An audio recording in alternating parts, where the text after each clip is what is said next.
Welkom iedereen op deze webinar over het financieel stabiliteitsverslag van de Nationale Bank van België. Op 21 mei werd het 24e rapport over de financiële stabiliteit gepubliceerd. Met deze jaarlijkse publicatie geeft de bank onder meer gevolg aan de vraag van de wetgever om, als Belgische macroprudentiële autoriteit, jaarlijks verslag uit te brengen over de invulling van haar mandaat als bewaker van de stabiliteit van het financiële systeem in België. Le Financial Stability Report se compose comme chaque année de différentes sections. Le rapport macroprudentiel, qui est publié séparément dans une version néerlandais et français, se concentre sur la politique macroprudentielle de la Banque nationale. Le Financial Stability Overview, en anglais uniquement, présente une analyse détaillée des développements récents dans le secteur financier et dans son environnement opérationnel. Vandaag zal Tom de Chane, directeur bij de Nationale Bank van België en onder meer verantwoordelijk voor financiële stabiliteit, eerst de belangrijkste boodschappen uit het Financial Stability Report presenteren.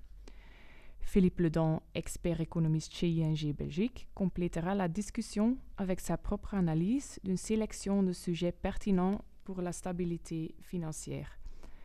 Vooraleer we van start gaan, vermeld ik graag nog 2 praktische mededelingen. Vragen kunnen worden gesteld via de Q&A-functie in de balk bovenaan. U zal binnen enkele dagen een bedankingsmail ontvangen waarbij u een link naar de presentatie en uw certificaat voor opleidingspunten kan terugvinden. Directeur de Chane, la parole est à vous. Dank u wel.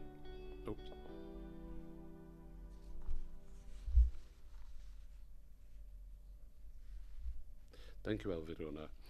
Mesdames, messieurs, dames en heren, welkom.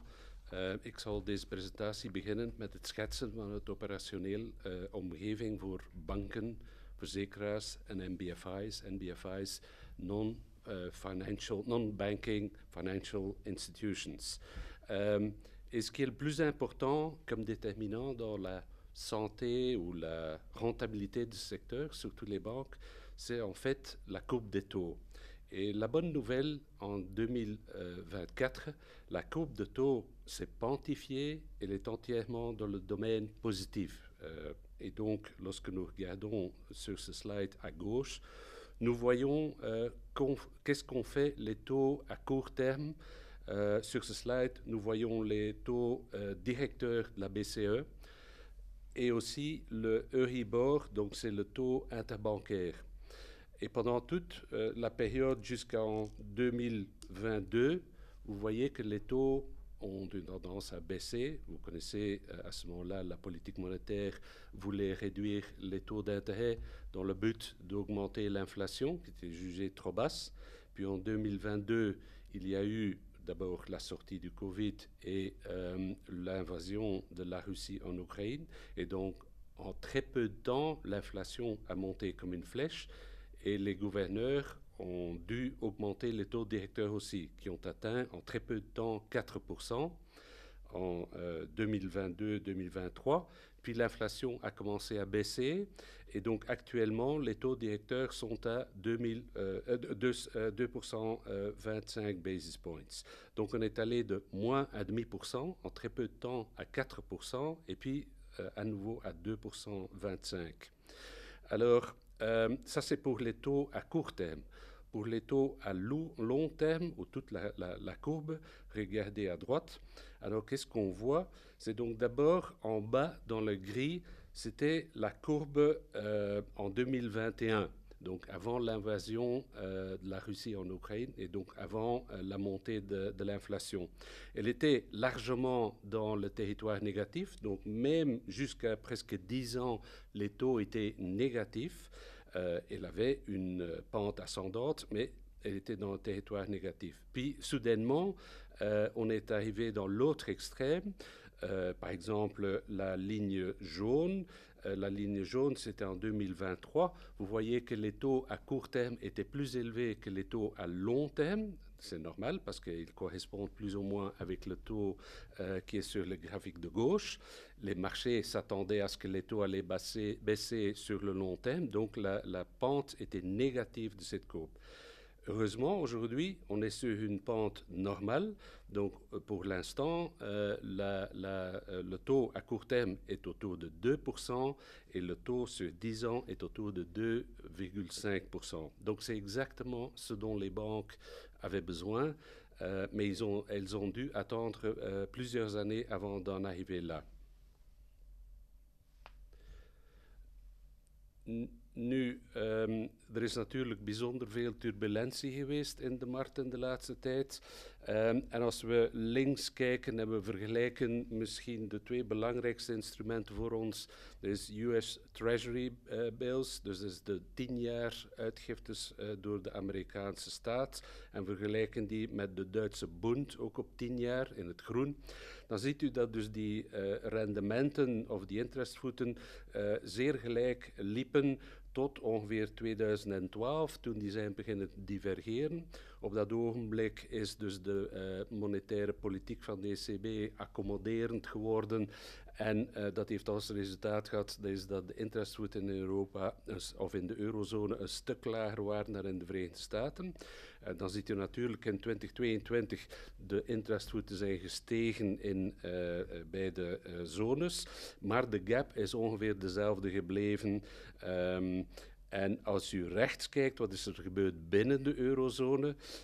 In het midden van deze grafiek ziet u de Griekse crisis. Dus tijdens de Griekse crisis hebben wij een totale divergentie gehad tussen langs de ene kant in het groen wat de interestvoeten of de yields waren op de Duitse Bunds, en dan langs de andere kant die van wat toen soms de pigs werd genoemd, dus vooral Zuid-Europese landen. In het geel bijvoorbeeld Spanje, in het grijs Italië. Dat was een moment van zeer grote nervositeit, maar wat zien wij nadien? Zijn die opnieuw beginnen te convergeren en dus de markten zijn gekalmeerd na het einde van de Griekse crisis. En helemaal rechts ziet u, als we inzoomen, wat is er gebeurd de afgelopen 4 jaar, dan ziet u dat vanaf 2023 dat ze dus nog verder zijn geconvergeerd. En u ziet een interessant fenomeen, zowel op de middenste lijn, de middenste grafiek, de horizontale lijn op 0, is de swap rate. Dus de interestvoet waaraan banken aan elkaar lenen. En u ziet dat dus gedurende gans de periode in de middenste grafiek dat Duitsland in staat was om te lenen goedkoper dan de banken. Wat niet totaal verrassend is. Nou, wat ziet u, en dat wordt duidelijk in de rechtergrafiek, dat sinds kort eigenlijk Duitsland een hogere tarief, een hogere interestvoet moet betalen dan de interbankaire markt. En wat zit daarachter? Dat is het einde van de Schuldbremse. Dus men verwacht er zich aan dat Duitsland veel meer obligaties zal uitgeven, dat Duitsland daarvoor zal moeten extra betalen. En dus vandaar, er is dus langs de ene kant opwaartse druk op de Duitse yields. Langs de andere kant, Italië heeft een van de meest stabiele regeringen sinds zeer lange tijd. En dus dat heeft ook zijn effect op de yields die Italië betaalt. Nou, wij moeten al dit toch ook wel rekening houden dat markten, en dat kunt u zien, zeer volatiel kunnen zijn.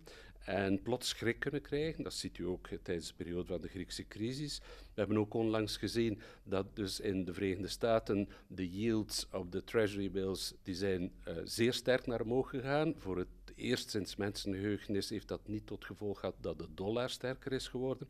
En dus markten kunnen snel nerveus worden wanneer zij denken dat de budgettaire situatie van een land of dat niet onder controle is of dat de schulden ook te groot worden. Er zijn natuurlijk ook andere factoren die spelen in de Verenigde Staten, maar dit was zeker een van de factoren.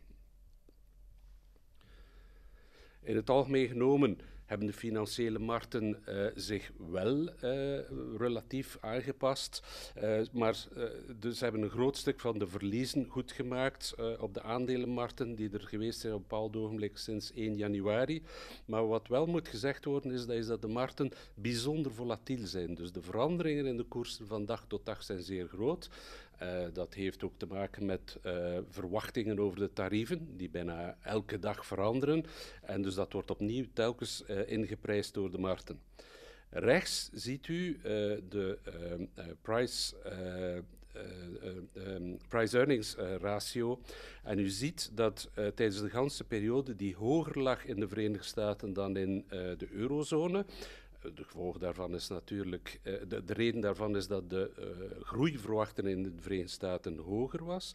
Maar wat u kunt zien rechts op deze grafiek is dat de price-earnings ratio in de Verenigde Staten sterker is gevallen dan die in Europa. Dus er is een groter effect van de onzekerheid in de Verenigde Staten dan in Europa. In Europa verwacht men ook in bepaalde industrieën dat die sneller zullen groeien dan men dacht een jaar geleden.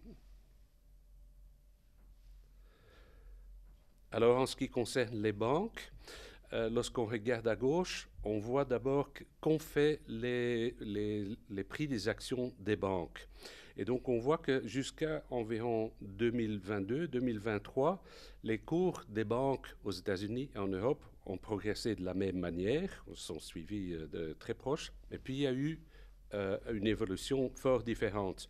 Et on voit pour la première fois depuis longtemps qu'en fait les cours des banques en Europe ont progressé bien plus qu'aux États-Unis. Et donc ça, c'est en partie la conséquence de cette courbe de taux que je viens de montrer. Lorsque la courbe des taux est dans le territoire positif, elle a une pente positive, les banques peuvent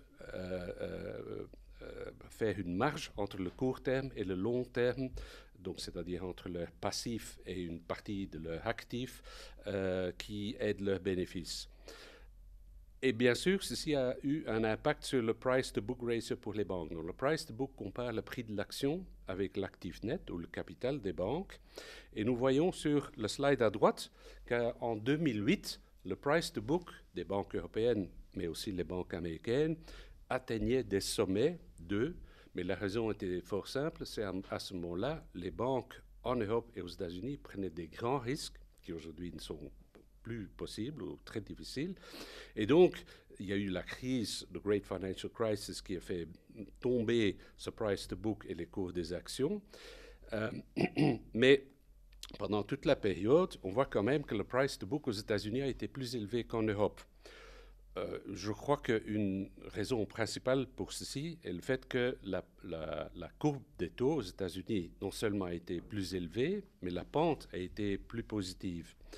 Mais le plus important, en fait, c'est la ligne bleue quand même pour les banques dans la zone euro, tout à fait à droite. On voit que pour la première fois depuis la grande crise financière, ou juste après la crise financière, les banques européennes atteignent en moyenne un price-to-book de 1. Donc ça veut dire que les banques européennes sont jugées d'avoir un return on equity qui compense pour le cost of equity, le coût du capital. Et ça, c'est quand même très important parce que une banque qui n'achève pas son coût de capital, c'est une banque qui, en cas de problème, aurait du mal à lever des fonds sur les marchés pour renforcer son capital. Donc pour nous, c'est assez important pour la stabilité financière. Maintenant, bien sûr, ce ratio de 1, c'est la moyenne de tout un secteur. Il y en a en dessous, il y en a en dessus. Mais ça explique aussi en partie cette vague de fusion et acquisition en Europe pour l'instant.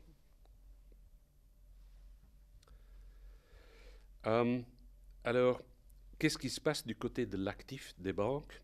En fait, la conclusion, c'est que la concurrence ou la compétition entre les banques du côté de l'actif, surtout le marché hypothécaire, mais pas seulement celui-là, est féroce.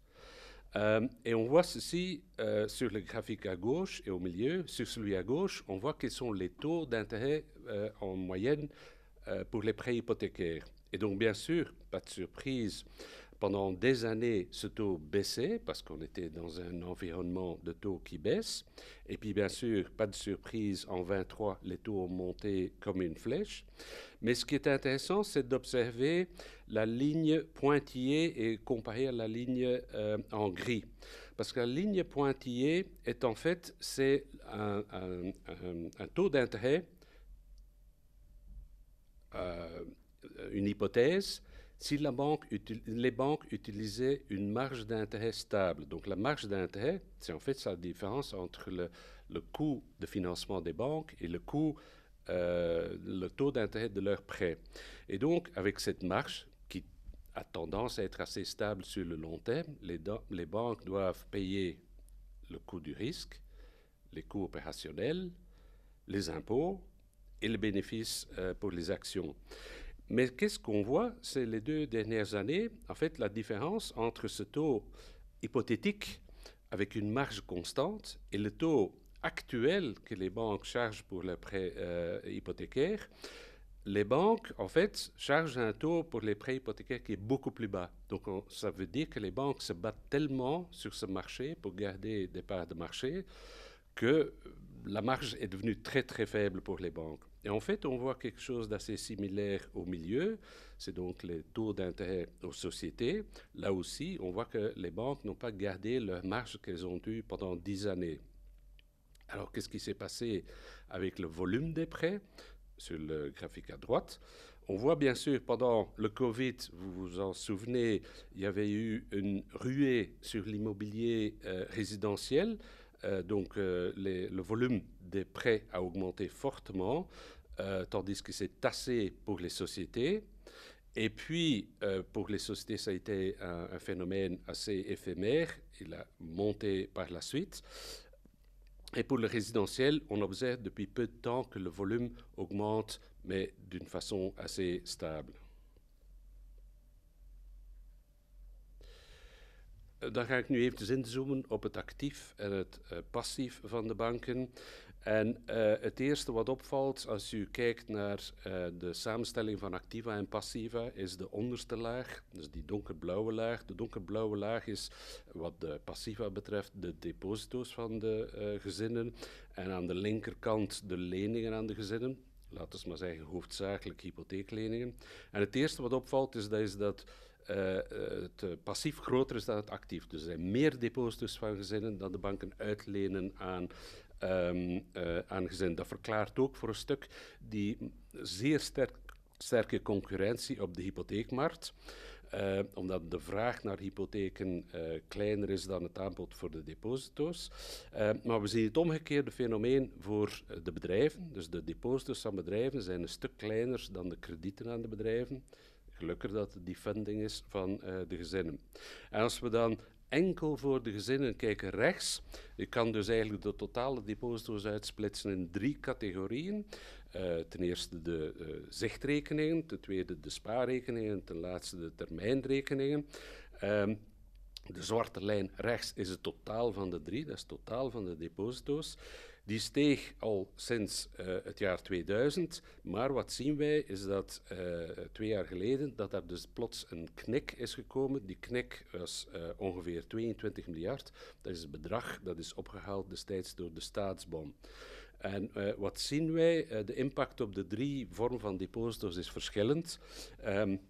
Wij zien dat de zichtrekening, dus de blauwe lijn, dat die dus zijn gedaald. Omdat men een hoger rendement zocht natuurlijk, op het ogenblik dat interestvoeten begonnen te stijgen, dat het verschil groter was tussen de 3 categorieën. Wij zien ook dat er een daling was in de spaarrekeningen momenteel en dat dus eigenlijk vooral te goed is gekomen van de termijnrekeningen die natuurlijk het hoogste rendement bieden. Ik had het daarnet over dus de interest margin van de banken. Dus opnieuw, interest margin van de banken is het verschil tussen wat zij uitbetalen aan interest op het passief en hetgeen wat zij verdienen op het actief. En ik zei dat dat over de lange termijn relatief stabiel is. Dat zie je op deze grafiek. Vooral voor de banken links, de large universal banks. De grote banken in België. En je ziet dat dat typisch zo rond de 1% hangt. Je ziet ook dat in 2023 dat daar een piek, tenminste tijdens deze periode, is bereikt. En waarom was er deze piek? Omdat het actief sneller is herprijsd dan het passief is herprijsd. Omdat de concurrentie op het passief minder groot is dan op het actief van de banken. Maar dat die concurrentie is wel beginnen spelen al in 2023. Dus die piek van 23 is niet herhaald in 24. En dan, als we kijken naar de zogenaamde kleinere spaarbanken, je Kleinere spaarbanken lijken een hogere interestmarge te bereiken, maar dat gaat eigenlijk over een samenstellingseffect, want in de grote banken links, daar zitten ook de bedrijven in. De bedrijven hebben een sterkere onderhandelingspositie, die kunnen een lagere interestvoet betalen. Dus de small savings bank, dat is grosso modo, zijn dat vooral hypotheekleningen aan gezinnen. En dus dat ligt dus hoger. En wat zien wij ook op deze grafiek? Dat zijn de donkerblauwe balkjes. En de donkerblauwe balkjes is het resultaat in de winst- en verliesrekening van die banken van hun hedging, hun interest hedging. En dat is voornamelijk het gevolg van wat heet payer swaps. Dus dat zijn interest swaps die deze banken nemen om zich in te dekken tegen hun interest-risico, omdat het gros van die hypotheeklening is aan vaste interestvoet. En aan de passieve kant zijn de deposito's minstens voor een stuk vlottend of tenminste niet vastrentend. En dus om zich daartegen in te dekken, sluiten zij contracten af die het spiegelbeeld daarvan zijn. Dus in de tijden wanneer interestvoeten dalen, verliest een bank op zo'n contract. En dus ze verliezen een stuk van de grijze balkjes. Maar wanneer interestvoeten stijgen, winnen ze daarop. En dus vandaar dus dat de laatste 2 jaar dat die donkere balkjes zijn verschoven van het negatieve naar het positieve terrein. Maar dat illustreert nog eens, dat is dat zeker wat betreft de kleinere spaarbanken, dat men moet opletten met het opleggen van regels waarbij deze banken zouden gedwongen worden om onmiddellijk of zeer snel hun deposito's te herprijzen wanneer over het algemeen genomen de korte termijn interestvoeten van de ECB worden verhoogd. Want hun businessmodel is daar echt niet voor geschikt. Wat nu de marges betreft, de interestvoet op de stok van activa en passiva, dus de stok betekent de bestaande portefeuille, niet op de nieuwe leningen, dan zien we natuurlijk dat de stok met enige vertraging volgt die interestvoeten die dus al sinds zeer lang daalden. En natuurlijk, de interestvoet op de stok stijgt wanneer interestvoeten stijgen, maar met enige vertraging. Dus een bank die alleen maar zou leningen op 10 jaar in de portefeuille hebben, daar zou het, om te simplifiëren, 10 jaar duren voordat de volledige stok is herprijsd aan de hogere interestvoeten. En dus je ziet dat er een algemene stijging is, links, maar de stijging rechts zou in theorie veel sneller kunnen gebeuren, omdat dat zijn interestvoeten die dus voor een groot stuk variabel zijn. En wij zien dus ook, dat is dat de termijnrekening rechts, dat die dus sterk zijn gestegen qua interestvoet en 4% hebben bereikt in 2024, wat niet toevallig precies ook in de buurt is van waar de korte termijn interestvoeten van de Europese Centrale Bank lagen. Alors, comment on peut juger la rentabilité et l'efficacité ou l'efficience des banques belges? Donc, 2 mesures qu'on utilise souvent, c'est d'abord le retour sur le capital, return on equity, et deuxièmement, le cost-to-income ratio, donc c'est les frais opérationnels comparés aux revenus. Et donc, les revenus, c'est surtout la marge d'intérêt plus les commissions. Alors, dans un monde idéal, une banque se trouverait en haut à gauche, donc c'est-à-dire avec un retour sur capital fort élevé, avec une efficacité à gauche. Et qu'est-ce qu'on peut constater? Donc, d'abord, il faudrait distinguer entre les grandes banques et les banques plus petites, parce qu'ils ont des caractéristiques différentes. Mais je crois que les deux, donc les grandes banques, c'est les lignes en gris, sont plutôt vers le haut à gauche.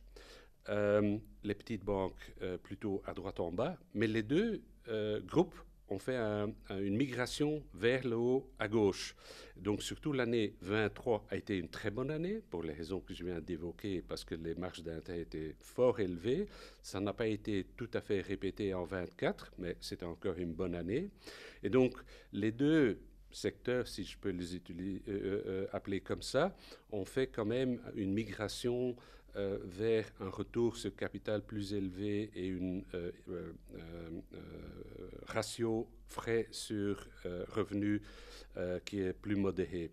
En matière de coût de capital, return on equity, il y a un consensus que ça se trouve autour de entre 10 et 12%. Donc je crois que pour l'instant, certainement, les grandes banques sont dans un bon territoire. Alors, lorsqu'on fait le même exercice dans la zone euro et on se compare aux autres pays, on voit qu'en effet, la petite flèche de la Belgique a monté un petit peu en haut à gauche, donc c'est bien, mais il y a eu un saut des banques, surtout des banques du sud de l'Europe, donc par exemple les banques italiennes, les banques grecques, etc. Et la raison est assez simple, parce que dans ces pays-là qui ont un historique de taux d'intérêt plus élevé, les gens ont tendance à emprunter à des taux variables plutôt à des taux fixes, parce que sinon ce serait inabordable. Et donc, dans ces pays-là, les banques ont surtout des prêts à taux variables. Et donc, lorsque les taux à court terme augmentent, 3 mois plus tard, ils augmentent les taux sur leurs actifs. Et donc, ces banques-là ont eu un boost énorme sur leur profitabilité. Et bien sûr, il y a un effet dénominateur-numérateur qui a fait que, bien sûr, le cost-to-income ratio s'est amélioré aussi. Donc, ceci ne démontre pas que les banques belges ont fait pas très bien comparé aux banques du sud de l'Europe. C'est tout simplement un business model différent qui a eu un impact différent dans le nord et dans le sud. Alors, en ce qui concerne la liquidité était un point très important en 2023 dans les crises bancaires que nous avons vues. Et en matière de liquidité, on utilise deux mesures depuis la grande crise de 2008. D'abord, le Liquidity Coverage Ratio. Donc, c'est un ratio qui compare combien de dépôts pourraient être remboursés ou retirés pendant une période stressée de 30 jours, et est-ce que la banque a les moyens de mobiliser des actifs liquides pour rembourser ces dépôts. Et donc, ce ratio doit être au moins 100%. Et donc, dans ce graphique, vous voyez des pays de la zone euro. Vous voyez qu'ils sont tous au-dessus de 100%. La Belgique est à droite. Un ratio de 160% est un ratio qui est assez similaire aux grandes banques en Europe. Ce que je voudrais souligner, à gauche, vous voyez des pays qui sont plutôt petits, avec des banques qui sont plutôt petites. Mais donc, il y a un certain prix pour une banque d'avoir un LCR au-dessus de 200%, parce que comme ça, la banque tient un stock de plein d'obligations d'État, au lieu de prêter à des ménages ou prêter à des sociétés. Donc, en fait, un ratio de LCR entre 100 et 200 du point de vue de rentabilité d'une banque est bien préférable. Il en est de même pour le NSFR, le Net Stable Funding Ratio. Donc, en fait, c'est le miroir du premier. Il démontre dans quelle mesure les actifs stables sont financés par un passif stable. Et lui aussi doit être supérieur à 100%, ce qui est le cas en Belgique, où on est à nouveau parmi les grands pays plutôt à droite de ce graphique. Alors, er is dus veel discussie over hoeveel kapitaal moeten de banken aanhouden. En op deze grafiek staat links de CET1-ratio. CET1-ratio is de ratio van hoeveel kapitaal de bank effectief heeft in vergelijking met de risicogewogen activa van de bank. En opnieuw, België staat daar rechts. Je zou kunnen denken, het is een zwakke leerling in de klas.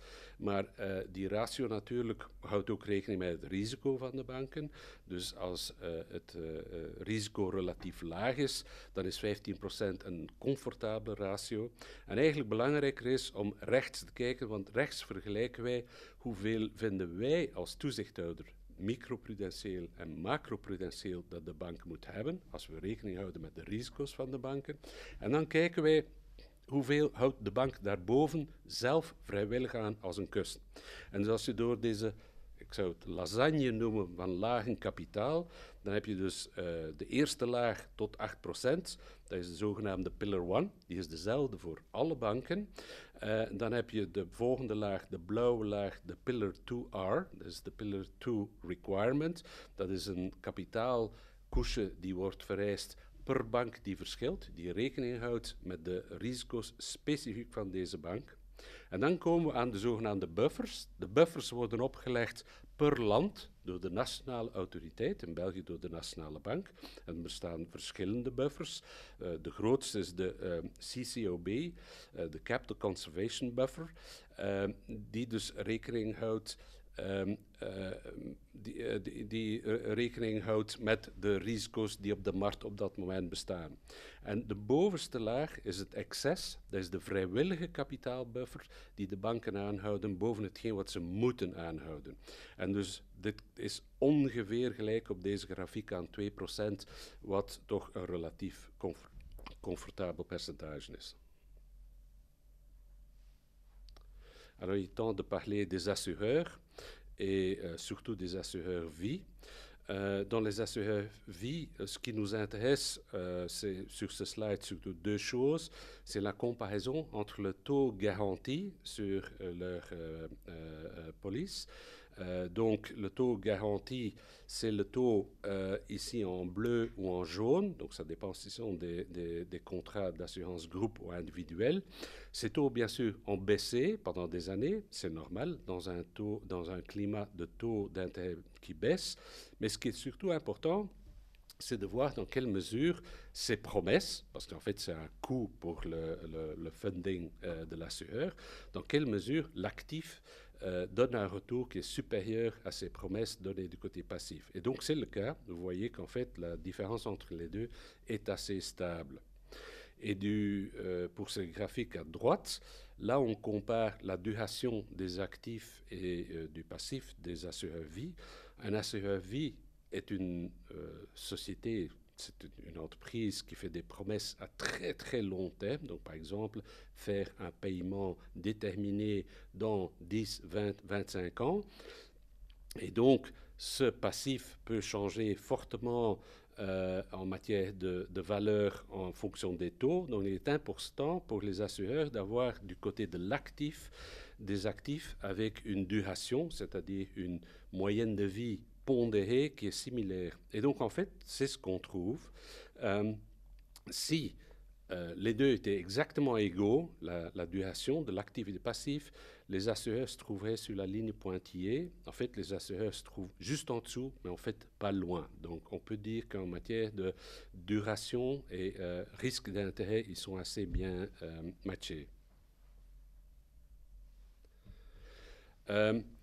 Maintenant, pendant toute cette période où les taux d'intérêt ont baissé, c'était déjà le cas en 2017, ça voulait dire que pour les assureurs qui traditionnellement avaient une grande partie de leurs actifs, de leur portefeuille en bons d'État, en obligations d'État, qui donnaient de moins en moins de rendement, ils ont cherché du rendement. Et donc, ce n'est pas une surprise que sur ce slide, pendant toute cette période, on voit que la proportion de l'actif des assureurs dans le secteur public, dans les obligations d'État surtout, a baissé et ça a été remplacé par plusieurs catégories. Par exemple, equities, donc des actions. Donc la proportion a fortement augmenté. Et aussi des prêts hypothécaires, donc c'est la couche en haut qui est en pourpre. Donc là, les assureurs sont entrés dans ce marché qui est traditionnellement plutôt réservé aux banques. Donc il y a eu une search for yields qui a eu un impact sur la liquidité des assureurs aussi. Donc sur ce slide, on regarde la solvabilité et la liquidité des assureurs. Donc la solvabilité des assureurs est calculée d'une façon totalement différente des banques, c'est basé sur Solvency 2, et donc il y a un ratio de Solvency Capital Ratio, et donc il doit être au-dessus de 100%. On voit ici sur ce graphique qu'il est au-dessus de 200% si on tient compte du soi-disant Tier 2, donc du Tier 2 c'est du quasi-capital, mais qui compte aussi pour le calcul de la solvabilité. À droite, vous voyez le ratio de liquidité. Ce n'est pas un LCR comme tout à l'heure pour les banques. On le calcule en regardant pour combien de contrats les assureurs pourraient demander leur capital sans avoir trop de pénalités. Là, c'est les contrats les plus risqués en matière de liquidité. Et est-ce que l'assureur, de l'autre côté, donc du côté de l'actif, a assez d'actifs liquides? Et donc, ce ratio est moins bon que par le passé, mais est toujours supérieur à 250%, ce qui est dans le domaine confortable. Mais toutes les nouvelles ne sont pas bonnes. Il y a quand même un secteur qui nous préoccupe, c'est le secteur du commercial real estate, donc l'immobilier commercial. Donc l'immobilier commercial est un secteur assez varié. Donc il y a des bureaux, il y a des usines, mais donc les bureaux sont surtout touchés parce qu'il y a eu l'impact Covid d'abord et il y a eu le working from home, travail de la maison. Mais le secteur entier a été touché par la hausse des taux d'intérêt. Donc, sur le slide ici, lorsqu'on regarde à gauche, l'EBITDA, donc c'est le bénéfice avant charge d'intérêt, avant taxes, avant impôts et avant amortissement, vous voyez qu'en fait, en général, en pourcentage de l'actif, il se trouve autour de 10%. Mais vous voyez aussi qu'il y en a où ça ne monte qu'à 4%. Donc, la conclusion de cet exercice, c'est qu'un secteur assez hétérogène, et donc il faut regarder vraiment en détail. En ce qui concerne la dette, parce qu'en fait, l'EBITDA sert à rembourser les frais d'intérêt de la dette. On voit qu'en général, la dette se trouve plutôt autour de 60% dans ce secteur, mais il y a quand même un segment qui se trouve entre 80 et 90%, ce qui est quand même dans un domaine où une montée de taux d'intérêt peut avoir des conséquences. Et donc, finalement, on compare la première mesure, l'EBITDA, avec les charges d'intérêt. Bien sûr, ce ratio devrait être le plus élevé possible. Et on voit aussi, là aussi, une grande différence entre la moyenne du secteur et le segment qui est le plus exposé ou qui se trouve seulement entre 2 et 4. Et donc, nous avons regardé dans les bilans des assureurs qu'est-ce qui s'est passé avec leurs investissements dans l'immobilier commercial. Et ils ont des expositions qui sont différentes. Ils ont des expositions directes où ils sont propriétaires des immeubles, mais aussi par le biais de prêts, par le biais d'investissements dans des fonds qui investissent à leur tour dans le secteur immobilier commercial. Donc, différents canaux pour avoir une exposition. Et qu'est-ce qu'on voit à droite ? Lorsqu'on regarde dans les résultats des assureurs, pendant beaucoup d'années, le résultat était toujours fort positif. Le résultat consistait en grande partie des loyers, rental income, mais aussi des gains réalisés ou non réalisés. Donc il y avait 3 sources de revenus pour les assureurs. Alors tout a changé en 2022, pour les raisons que j'ai décrites. Donc soudainement, lorsqu'on regarde le résultat non réalisé, les plus-values non réalisées ou les moins-values non réalisées qui sont fort négatives parce que les assureurs sous Solvency II sont forcés à traiter tous leurs actifs à la valeur de marché et donc ça se reflète tout de suite. Als we dan eens deze sector uitsplitsen, ik had net gezegd, dat is een heterogene sector. En op de bovenste grafiek vergelijken wij de interest coverage ratio, dus dat is de ratio tussen de EBITDA en de interestlasten, dus hoe hoger hoe beter. En dan op de horizontale lijn zetten wij deze bedrijven uit naar gelang hoeveel schulden ze hebben. Dus helemaal links is tussen 0 en 10% van het actief met schulden. Helemaal rechts is 100%. Dus de ideale bedrijven situeren zich links bovenaan. En de grootte van de bolletjes betekent het volume van het segment. En wat zien we is dat ten eerste de bolletjes zijn naar beneden verschoven tussen 2022 en 2023. Dus de ratio's zijn verslecht tussen 22 en 23. En wat zien we? Dat er eigenlijk een grote moot is die zich bevindt tussen de 40% schuldgraad helemaal tot het rechtse, die in een territorium zit waar men toch moet een beetje opletten. Langs de andere kant, het goed nieuws voor de banken is, wanneer we dus eigenlijk kijken hoeveel van deze leningen die ze hebben verstrekt aan deze sector, zit in de problemen. Want stage 3 is een klassificatie van leningen die dus eigenlijk non-performing is, waar de lening niet meer of niet behoorlijk wordt afbetaald. En als we dus eigenlijk kijken, als we cumulatief voor deze 10 segmenten, en we kijken helemaal naar rechts, voor de ganse sector is slechts 3,7% van de leningen zit in stage 3, dus te zeggen echte probleemleningen. Dus dat valt eigenlijk toch nogal mee, niet tegenstaande de hoge schuldgraad van deze sector. Alors, la BNB et la FSMA publient toutes les 2 années un rapport sur le secteur non bancaire financier. C'est un secteur qui en Belgique n'est pas tellement grand comparé aux pays voisins ou le reste du monde développé.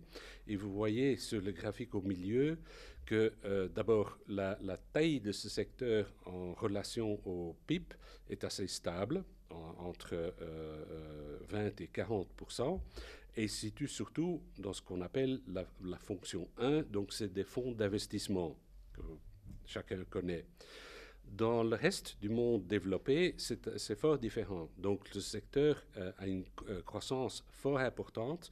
Donc la part de ce secteur comparé au PIB dans tous ces pays ensemble est beaucoup plus élevée et plus diverse. Donc il y a d'autres couches comme fonction 5, fonction 3. Et donc c'est un secteur où on se pose de plus en plus de questions. Est-ce qu'il pourrait y avoir un jour de la contagion entre ce secteur-là, non réglementé ou peu réglementé,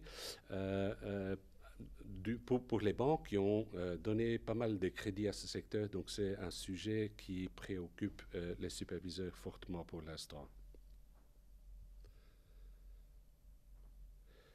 Macroprudentiële politiek. Dus ik wilde nog eens zeggen dat dus de macroprudentiële politiek wordt op nationale basis bepaald. Wat is de reden daarvan? Dus ik geef u een klassiek voorbeeld. Er kunnen macroprudentiële maatregelen genomen worden omdat men vindt dat de onroerend goedmarkt overhit geraakt. Onroerend goedmarkten zijn zeer nationaal. Dus dat was een competentie die dus niet is toegewezen aan het SSM of de ECB op Europees niveau, omdat er werd terecht geoordeeld dat de nationale banken best wisten wat de situatie was van nationale segmenten zoals onroerend goed.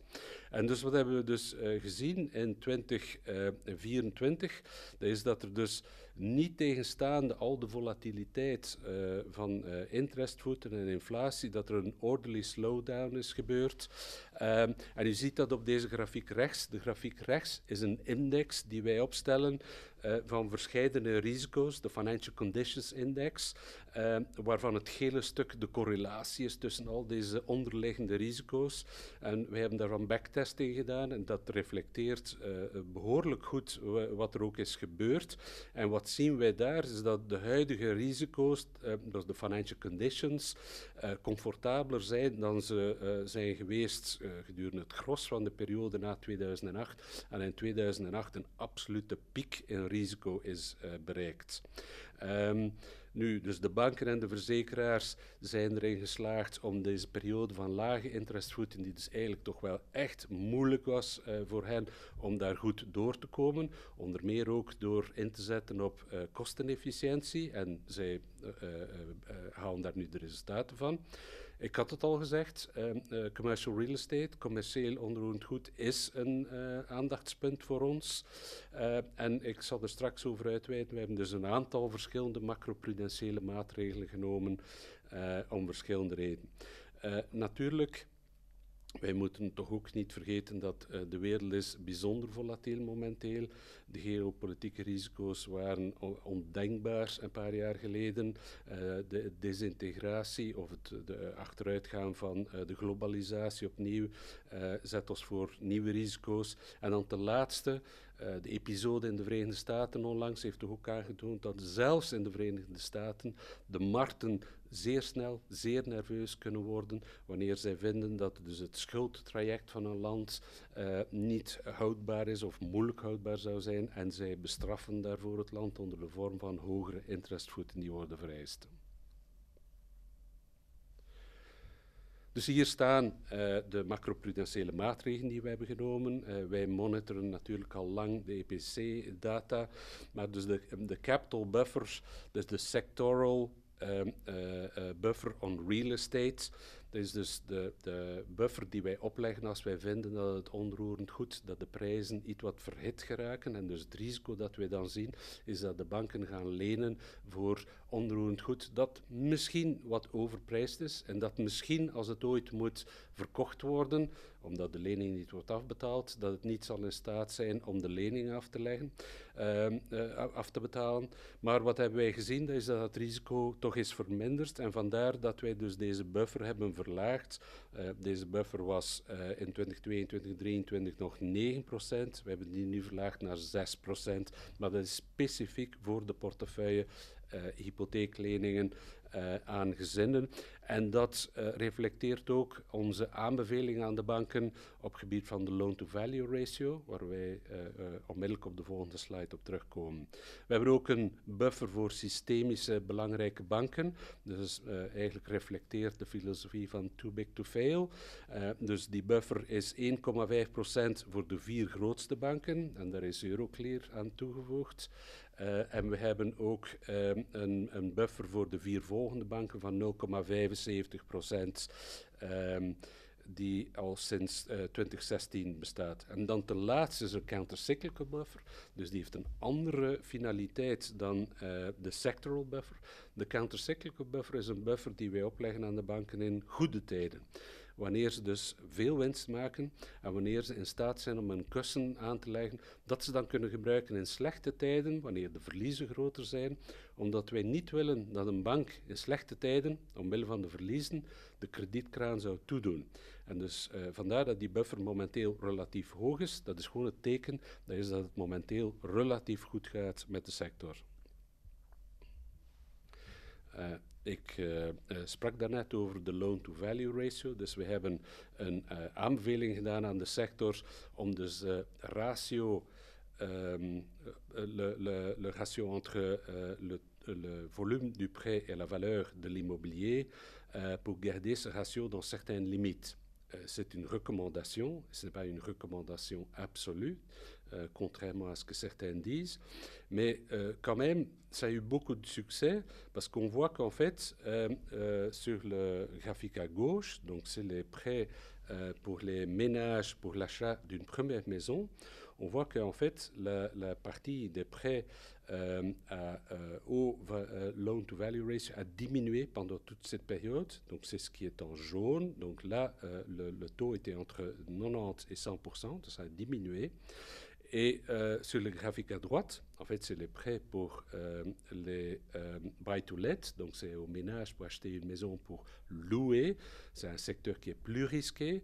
Et là, nous avions recommandé à encore plus fortement diminuer ces prêts où le ratio entre loan to value et le loan et le value était fort élevé. Et donc, on voit qu'en fait, il y en a presque plus entre 90 et 100%. C'est important quand même de dire qu'il y avait des exceptions pour des jeunes ménages, donc ce n'est pas aussi absolu que certains ne croient.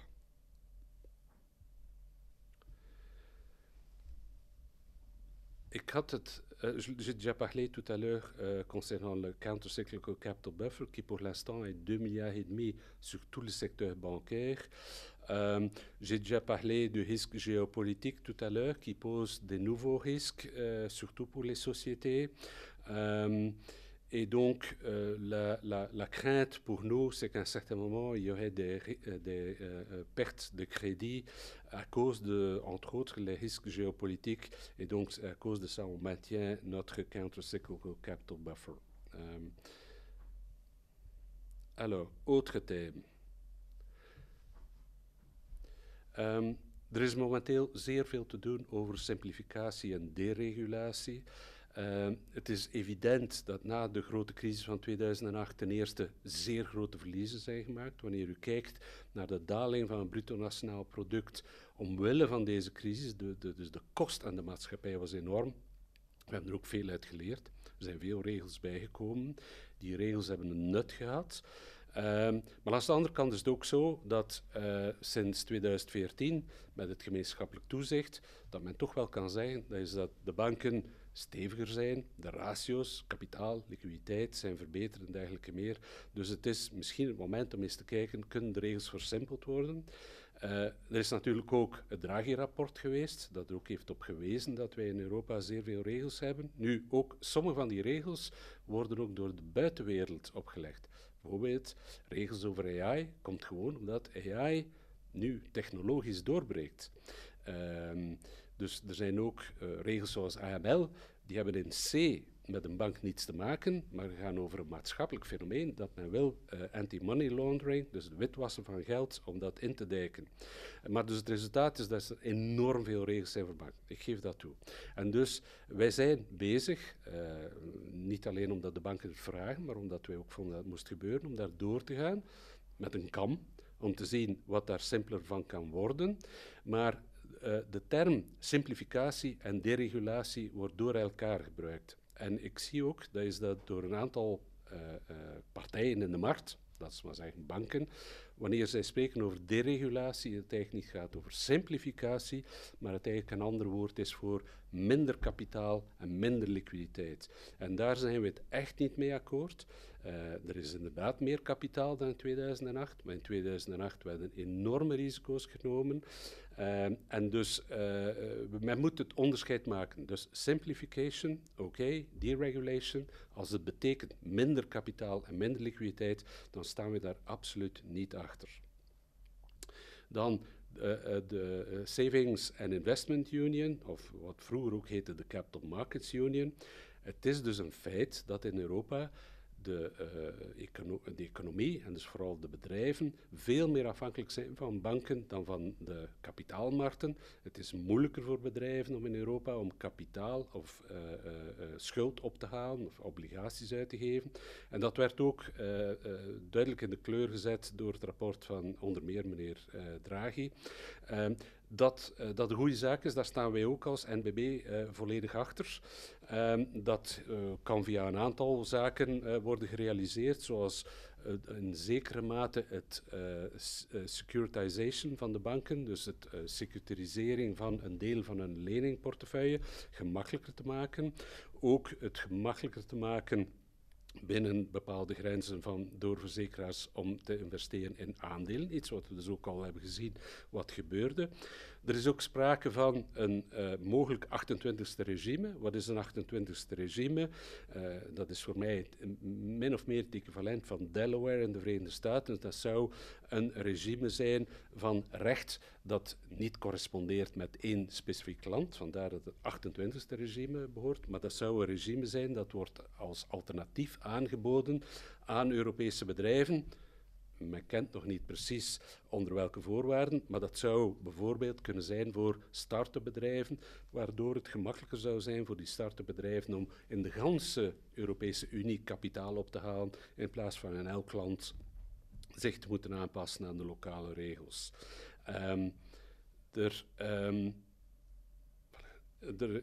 Ten laatste is er ook nog debat over scale. Dus moet men in Europa meer fusies hebben, meer gemeen toezicht. Wij zijn een grote fan van het gemeen toezicht op de banken. Ik denk dat dat een goede zaak geweest is voor de eurozone. Maar er zijn ook vragen om dat gemeen toezicht toe te passen op sectoren waar dat volgens ons weinig toegevoegde waarde heeft, zoals marktinfrastructuren, zeer geconcentreerde en zeer efficiënte sectoren. Dus men moet daarmee opletten. Ik denk dat het huidige kader, zeker wat de banken betreft, een mooi voorbeeld is, maar dat niet toepasselijk is op alle sectoren. J'ai déjà mentionné géopolitique plusieurs fois. Donc la question se pose, qu'est-ce qui se passe en temps de crise? Donc nous avons vu, par exemple, en 2023, près de nous, en Suisse, l'implosion de Crédit Suisse. Mais Crédit Suisse était une très très grande banque internationale avec des opérations dans beaucoup de pays. Et dans des crises comme celle-là, il faut absolument qu'il y ait de la coopération. Par exemple, qu'est-ce qui se passe avec la liquidité dans les filiales de ces groupes internationaux. Donc, très très important de travailler ensemble, ce qui n'est pas tellement facile aujourd'hui. Et puis, la résilience. Bien sûr, l'importance de l'informatique dans le monde financier ne fait que de s'accroître. Les menaces cyber ne font que s'accroître. Et donc en Europe, une des nouvelles règles qui aussi s'impose aux banques, c'est DORA, donc Digital Operational Resilience. Donc c'est la résilience en matière numérique ou informatique. Ces nouvelles règles sont d'application depuis le 17 janvier cette année-ci pour le secteur financier entier. Donc, c'est des règles, entre autres, où les banques doivent faire des inspections auprès des parties qui font de la sous-traitance, prévoir des plans. Qu'est-ce qui se passe si cette partie qui est sous-traitant fait faillite, comment on les remplace, etc. Donc, je crois que ça va en fait aider beaucoup, mais à nouveau, c'est une couche d'obligations, de règles pour les banques qui ne facilitent pas leur vie à court terme. Conclusies en aanbevelingen. Donc, conclusion. Donc, finalement, le secteur financier belge est robuste. Pour les banques, je vous ai montré les ratios de capital, les ratios de liquidité. J'ai montré aussi le solvency ratio pour les assureurs. Donc, en général, grâce à cette courbe de taux que je vous ai montrée au début, le secteur est robuste. Cette courbe de taux aide vraiment. Mais le secteur doit être prudent. Je vous ai parlé aussi de l'importance de la soutenabilité de la dette du secteur public. Vu l'exemple qu'on a vu aux États-Unis. Donc, ce n'est pas parce qu'aujourd'hui, les taux sont bas pour la dette publique qu'elles vont rester là. Et dès que les taux sur la dette publique augmentent, il y a tout de suite un impact sur le secteur financier. Donc, pour nous, c'est fort important.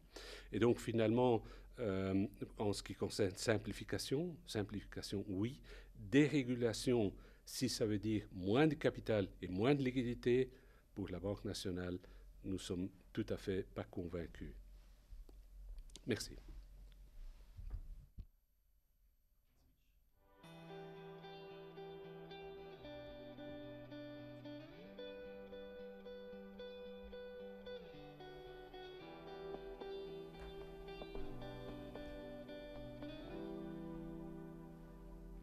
Voilà, bonjour mesdames et messieurs. Donc, on m'a demandé de faire un peu la discussion par rapport au rapport. Donc, je vais pas redire ce qui a déjà été dit. Je vais essayer de me centrer sur différents points qui s'écartent peut-être un peu aussi, qui apportent plutôt des réflexions par rapport au rapport lui-même. Dus ik dacht misschien 3 verschillende delen. Misschien eerst 1 of 2 heel globale opmerkingen over het rapport, over 1 of 2 punten van het rapport. Dan een tweede deel focus op de bankingsector, met de 3 grootste exposities van de bankingsector, de huishoudens, de bedrijven en de publieke sector. En voor elk van die sectoren zal ik toch 1 belangrijke punt discussiëren. En dan een meer globale conclusie, misschien iets meer filosofisch, zou ik zeggen, over de risicoloze activa's en de risque van de risicoloze activa.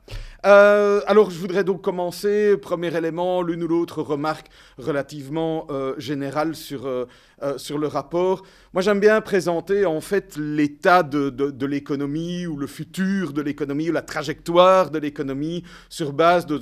Alors, c'est pas moi qui l'ai inventé, ça, on le retrouve un peu partout ces 5 D, donc 3 grandes tendances, la démographie, la déglobalisation, la décarbonation. Donc déglobalisation, c'est tout ce qui concerne évidemment à la fois la géopolitique, la fin de la globalisation, le protectionnisme, on va y revenir. La décarbonation, ben là, c'est tout ce qui concerne les changements climatiques. On sait que c'est une tendance qui va nous accompagner dans les prochaines décennies. Donc, et la démographie, dont on va moins parler ici, elle est moins importante, me semble-t-il, même si ça change l'activité des banques, des assurances, mais ça représente moins un facteur de stabilité ou d'instabilité financière. Une contrainte, une grande contrainte, hein, la dette, parce que cette tendance, ben, ça nécessite beaucoup de financement. Et donc, l'état actuel de l'endettement représente une contrainte par rapport au financement face à ces tendances. À ce titre, c'est assez intéressant de voir qu'au niveau de l'endettement privé de l'économie, donc la sphère des entreprises et des ménages, on a plutôt une stabilisation de l'endettement relativement à l'activité. Hein, donc on n'est pas dans une période comme d'ailleurs à la fin des années 2000, avant la crise financière, où on avait une explosion de l'endettement privé. Par contre, on sait, et j'y reviendrai dans mon propos, que l'endettement public, lui, ne cesse d'augmenter en volume, mais également relativement à l'activité. Donc, quelque part, la stabilité financière, les éléments qu'on va retrouver dans le rapport, et ça a été un des éléments de conclusion de M. Dechaine, c'est cette fameuse question de la dette, et en particulier de l'endettement public, qui est une contrainte importante.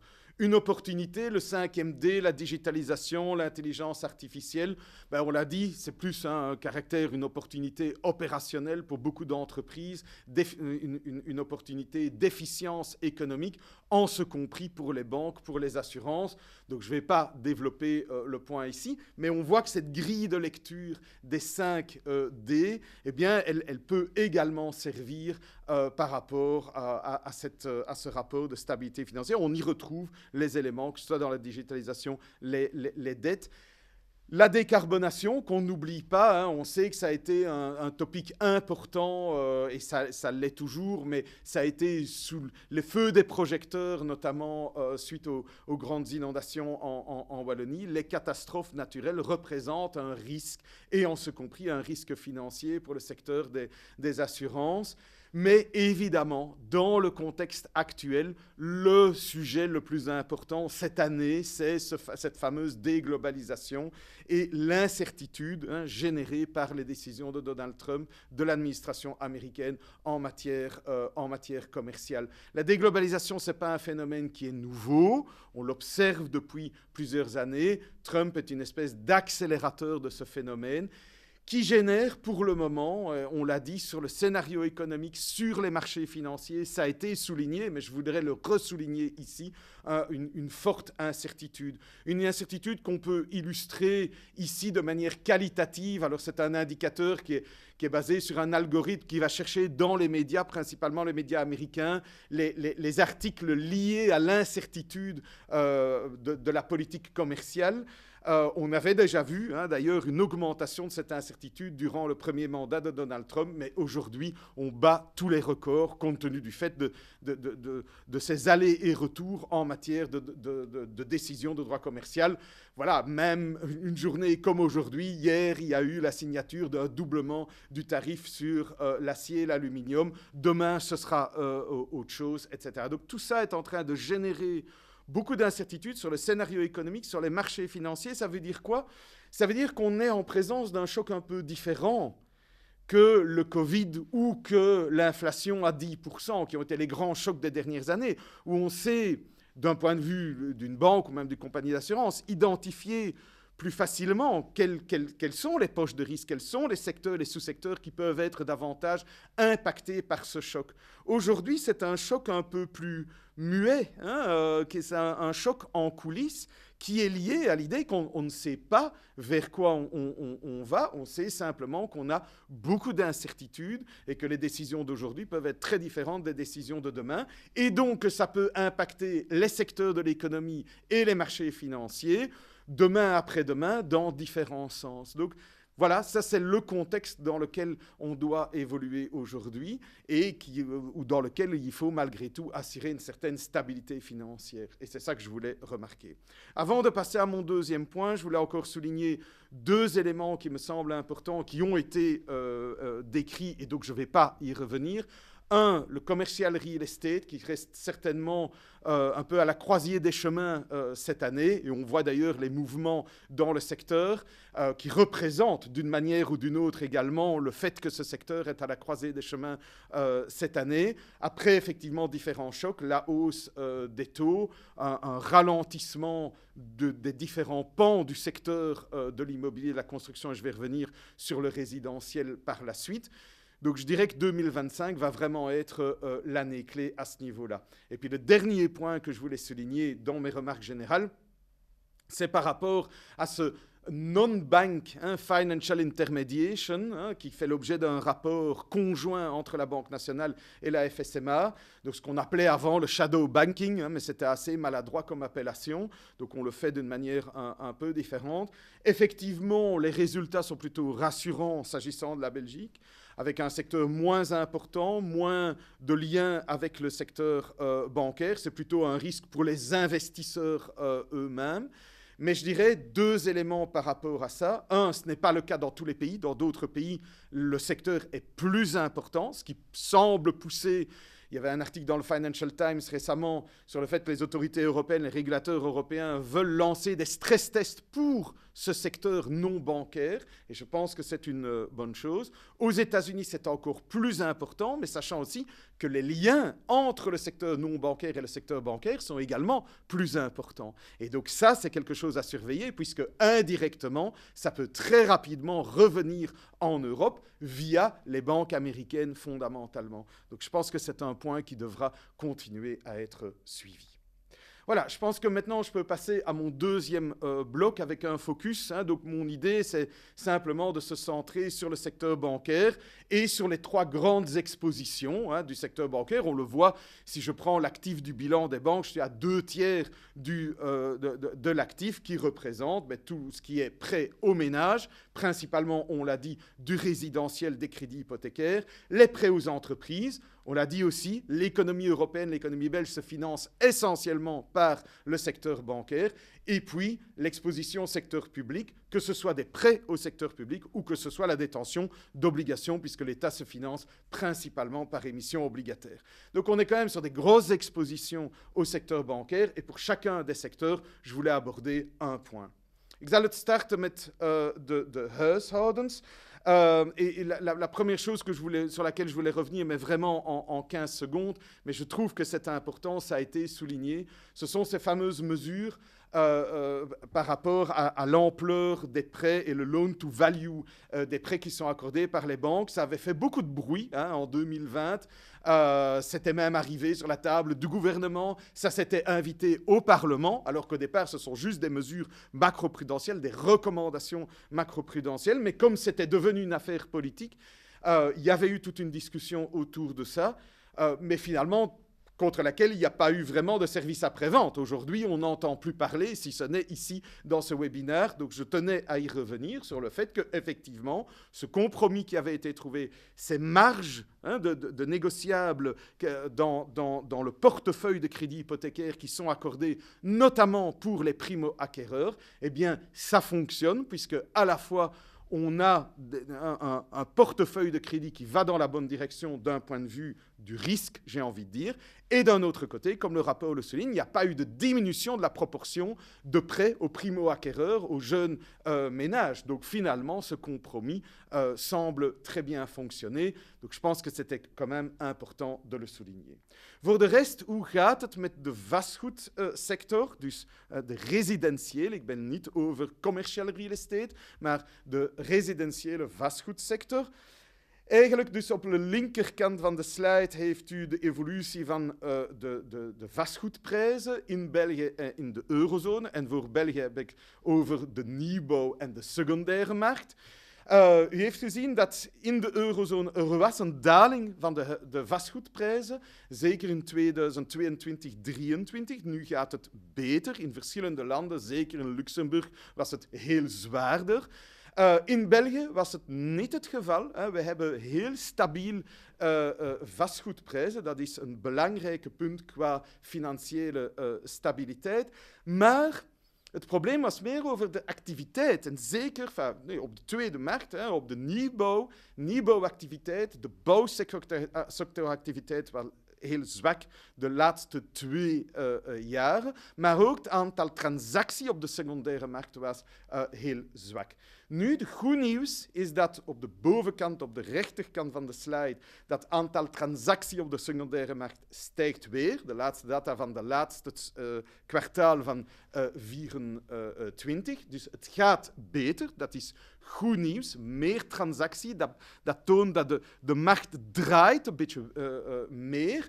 En qua kredietproductie, beneden op de slide op de rechterkant, dat is de kredietproductie van de banken voor de 3 eerste maanden van elk jaar.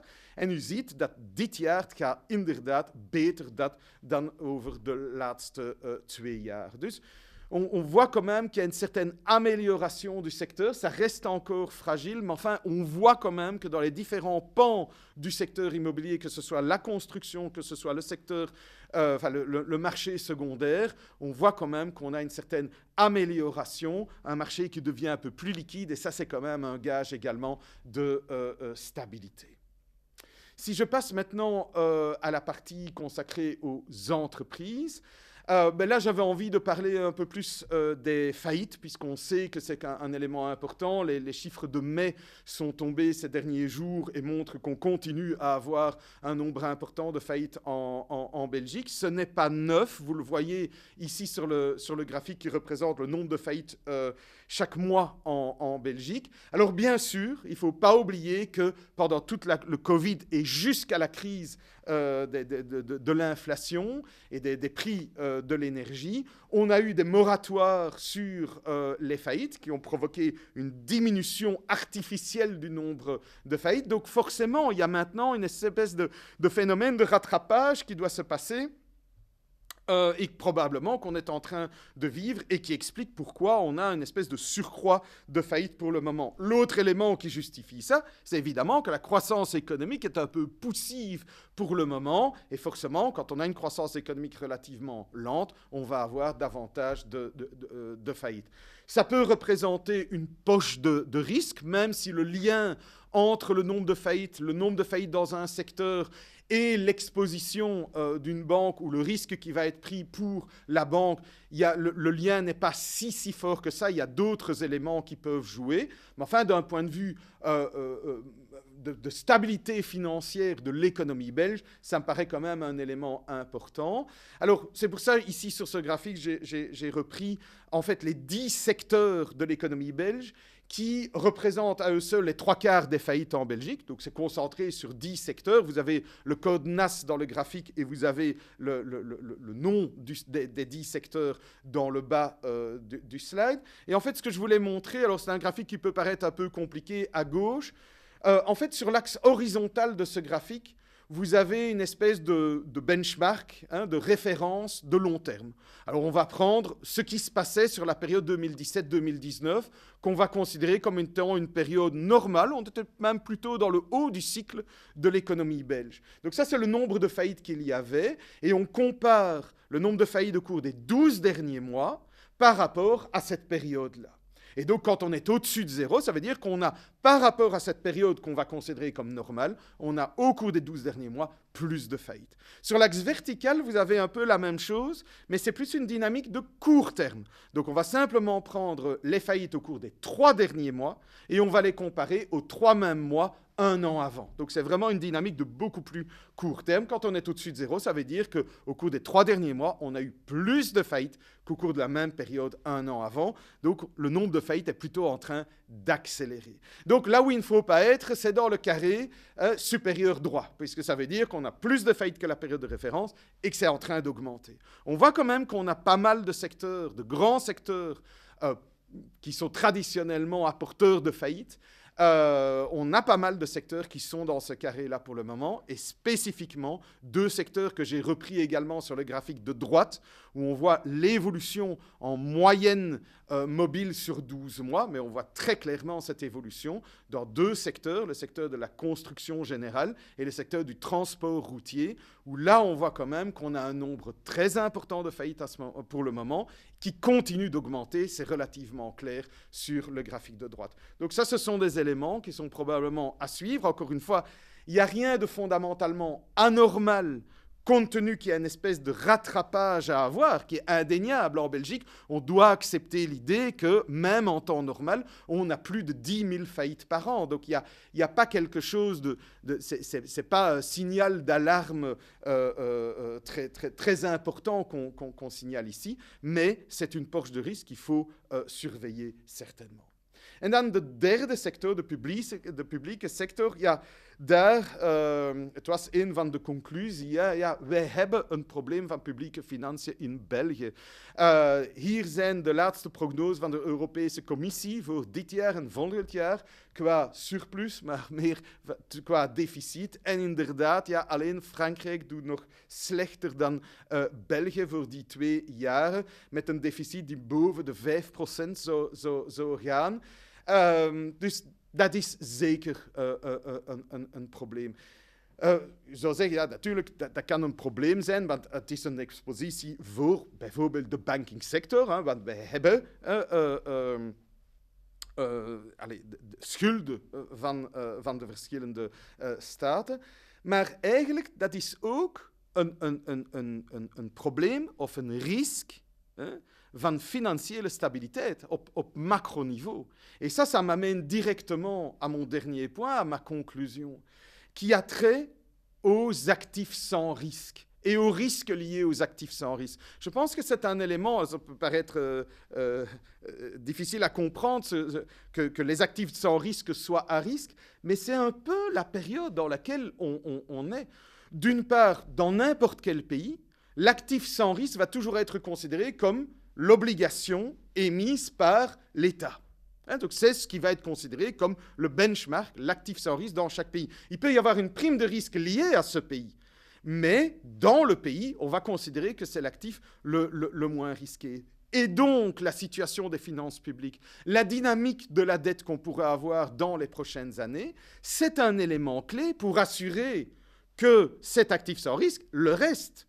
On a vu, par exemple, dans la crise de la dette, que dans les pays qui étaient fortement touchés, le Portugal ou la Grèce, certaines entreprises avaient une prime de risque inférieure à l'État, quand l'État émettait des obligations. Ça, c'est une situation qui est alors problématique. Où est l'actif sans risque alors? Donc ça, c'est un élément important. Deuxième élément, c'est un élément de stabilité financière. Alors ici, j'ai repris pour l'Espagne, je n'ai même pas pris le pire des cas. Je prends l'Espagne entre 2010 et 2015, donc un peu avant, pendant et après la crise de l'endettement en Europe. Vous avez d'un côté le spread entre l'obligation émise par l'État espagnol par rapport à l'obligation émise par l'État allemand, ça c'est en bleu. Mais vous avez en orange le spread de crédit, donc le spread pour le financement bancaire, pour les crédits bancaires, des entreprises en Espagne par rapport aux entreprises en Allemagne. Et on voit que ce spread a suivi le même profil. Ça veut dire quoi? Ça veut dire que quand il y a une menace sur l'actif sans risque, toute l'économie y perd, parce que ça entraîne une hausse du coût de financement de l'ensemble des acteurs de l'économie. Donc voilà une autre raison pour laquelle il est important d'avoir des finances publiques saines ou qui sont soutenables à moyen long terme. C'est également une question de stabilité financière globale et de coût de financement pour l'ensemble de l'économie.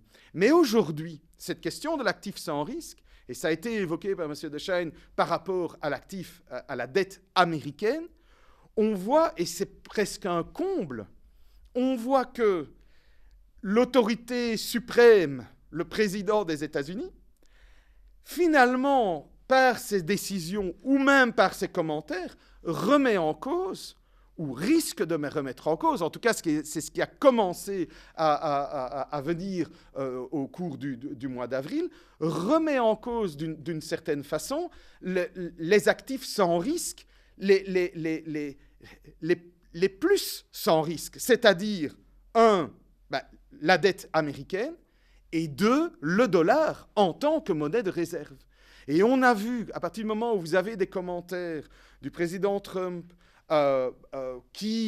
ou même, ça a commencé à circuler durant le mois d'avril, qu'il y aurait un plan des autorités américaines pour faire un swap sur la dette américaine et forcer les autres pays à accepter un perpétuel à taux zéro. Ce sont des scénarios qui ont commencé à circuler début avril en raison des déclarations ou de tout ce qui se faisait dans l'entourage de Donald Trump dans le cadre de Liberation Day et des tarifs.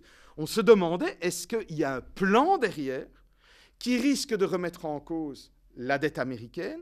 Et à ce moment-là, dans les marchés financiers, quand l'actif considéré sans risque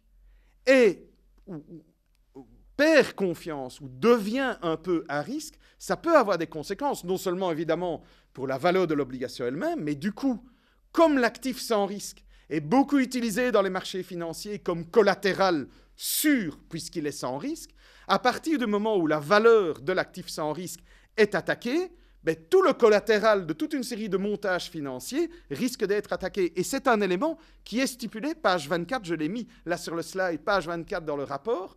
On a vu que dans différents types de montages, où l'actif le plus sûr, la dette américaine, était utilisé comme collatéral, à partir du moment où cet actif était quelque part attaqué pour son statut de valeur refuge quelque part, ça peut avoir d'autres conséquences. Je pense que c'est un point important à regarder d'un point de vue de la stabilité financière, de la stabilité à long terme. C'est exactement la même chose par rapport au dollar.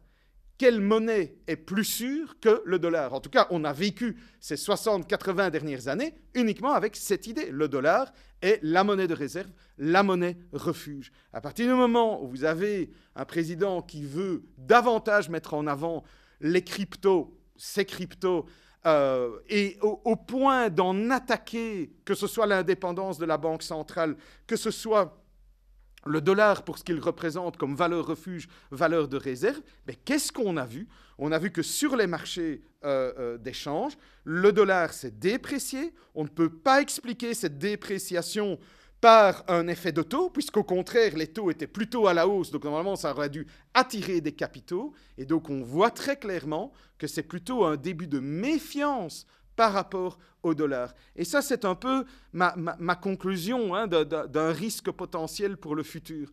En fait, la stabilité financière, elle a besoin d'actifs sans risque dans lesquels tout le monde a une confiance aveugle. Je n'ai pas parlé de l'or, on pourrait avoir une discussion sur l'or dans ces catégories d'actifs qui vont ancrer la confiance. Et ça, il ne faut absolument pas perdre. Je vous remercie. Merci directeur De Shaan en monsieur Ledon pour vos présentations. Er zijn enkele vragen binnengekomen die we jullie graag voorleggen. Directeur De Shaan. De presentatie toont dat onze financiële sector robuust is, maar dat we wel voorzichtig moeten zijn in onzekere tijden. Wat denkt u dat de toekomst in petto heeft voor de financiële sector? Ik denk dat we in zeer onzekere tijden leven. Er is daarnet gesproken over de days. Ik zou de days op een andere manier beschrijven. Ik zou spreken over zwanen. Men kent het fenomeen van de zwarte zwaan, de fameuze titel van het boek van Nassim Taleb. Het zijn totaal onvoorspelbare dingen, zoals een eruptie van Vesuvius in Italië. De witte zwanen zijn dingen die we goed kennen. Dus zoals ook daarnet aangegeven door meneer Ledon, veranderingen in bruto nationaal product, veranderingen in inflatie. En wij weten min of meer hoe we daarmee omgaan. Wij weten wat de impact daarvan is. De banken kunnen daarmee omgaan. Hun modellen zijn erop voorbereid. Maar wat wij nu zien sinds een paar jaar is een nieuwe categorie die ik de grijze zwanen noem. En er zijn er al een paar vermeld. Hè. Dus klimaat is er één, demografie, de vergrijzing van de bevolking, geopolitiek, want de deglobalisatie was al een tijdje bezig. Ze is nu alleen maar zeer sterk versneld.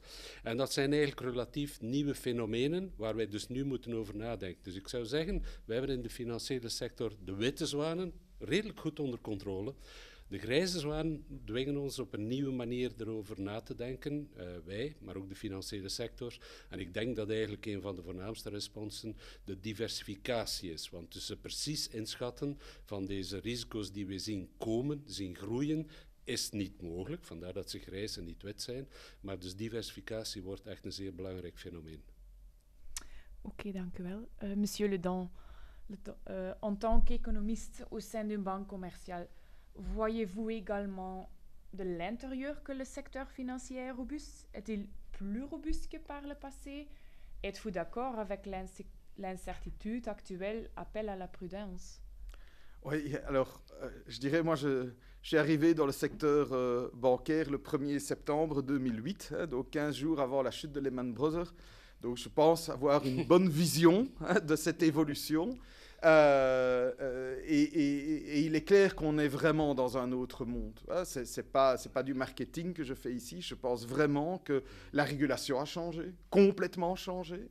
Même les institutions en charge de cette stabilité et de cette régulation ont changé. Les produits ont changé, les structures des banques ont changé, donc on est vraiment quand même dans un autre monde. Et le deuxième commentaire que je ferai par rapport à... Et un monde plus robuste, clairement, microéconomiquement parlant. Le deuxième commentaire que je ferai par rapport à ce qui vient d'être dit, aux signes blancs, gris et noirs, et je pense que c'est tout à fait fondamental dans l'approche de stabilité financière, c'est qu'effectivement, aujourd'hui, il y a une recherche constante de la maîtrise des signes blancs, de la diversification ou de l'ampleur des risques que peuvent représenter les signes gris, vraiment. Et ça, je pense que c'est un changement dans la... C'est pas de dire, bon voilà, on est robuste par rapport à ce qu'on connaît, et puis s'il y a quelque chose de nouveau qui arrive, on avisera. Aujourd'hui, on est beaucoup plus dans une dimension d'anticipation, qui est de dire quel est le prochain signe gris, ou dans quelle mesure les signes gris peuvent impacter les différents secteurs. Si je prends une augmentation des prix de l'énergie, si je prends un Covid, quels sont les secteurs qui seraient à ce moment-là impactés? Donc on essaye d'avoir une longueur d'avance par rapport à différents types de chocs qu'on connaît ou qu'on pourrait avoir dans le futur. Et puis j'ai même envie de dire, mais ça il ne faut pas pousser parce que ça ne sert à rien, mais c'est comme s'il y avait une recherche permanente de où est le signe noir, qu'est-ce que le signe noir? Par définition, ça ne veut rien dire, puisqu'un signe noir, par définition, on ne sait pas l'inventer aussi longtemps qu'il n'est pas apparu. Mais on a une espèce de culture de risque, et certains pourront critiquer, de dire « oui, mais enfin, tout ça, ça donne un secteur bancaire qui ne joue pas assez son rôle ».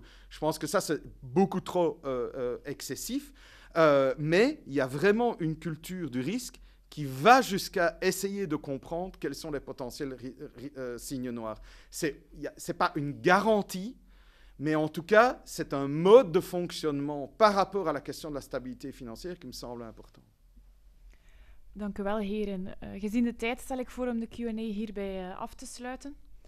Dames en heren, ik wil u graag hartelijk bedanken voor uw deelname aan dit webinar over het Financieel Stabiliteitsverslag van de Nationale Bank van België. We hopen dat de inzichten die vandaag gedeeld zijn u een beter begrip geven van de risico's en uitdagingen waarmee ons financieel systeem wordt geconfronteerd en van de rol die de NBB hierin speelt om stabiliteit te waarborgen. Un grand merci également à nos intervenants pour leur présentation claire et leurs réponses approfondies. Nous espérons avoir le plaisir de vous retrouver lors d'un prochain webinaire. Nous aimerions vous inviter ce vendredi à notre webinaire sur les projections économiques. Merci encore et excellente fin de journée.